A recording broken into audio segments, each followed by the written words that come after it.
नमस्ते, मी Snehal गरपणकर. SP9 मराठीमध्ये आपलं पुन्हा एकदा स्वागत. तर पाहूयात आजची विशेष बातमी. भारतीय जनता पक्ष आणि राष्ट्रीय लोकशाही आघाडीला आसामभर मिळत असलेला प्रचंड जनसमर्थन पुन्हा एकदा अधोरेखित झाला. आज गोगामुख येथे आयोजित करण्यात आलेल्या भव्य जाहीर सभेला उसळलेला जनसागर हेच याचे जिवंत उदाहरण ठरले. तर पाहूयात आजची सविस्तर बातमी.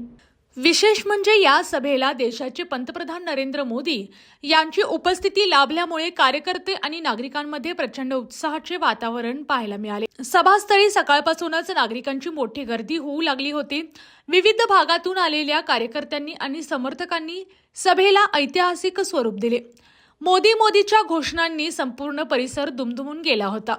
यावेळी पंतप्रधान नरेंद्र मोदी यांनी उपस्थित जनसमुदायाला संबोधित करताना केंद्र सरकारच्या विविध विकास कामांचा आढावा घेतला आणि आसामच्या सर्वांगीण प्रगतीसाठी केंद्र सरकार कटिबद्ध असल्याचे स्पष्ट केले.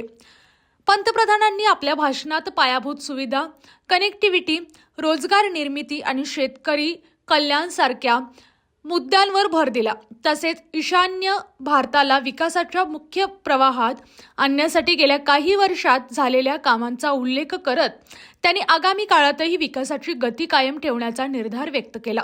या सभेला मिळालेल्या उत्स्फूर्त प्रतिसादामुळे भाजप NDAचा आसाममधील प्रभाव आणि जनाधार किती भक्कम आहे हे पुन्हा एकदा स्पष्ट झाले आहे. आगामी निवडणुकांच्या पार्श्वभूमीवर या सभेला विशेष महत्त्व प्राप्त झाले असून गोगामुखमधील हा प्रचंड जनसमुदाय भाजपासाठी सकारात्मक संकेत मानला जात आहे. एकूणच गोगामुख येथील ही सभा केवळ राजकीय कार्यक्रम न ठरता जनतेच्या विश्वासाचे आणि समर्थनाचे प्रतीक म्हणून समोर आली. यानी अशाच विशेष बातम्यांसाठी पाहत रहा SP9 Marathi. Your time your news. धन्यवाद.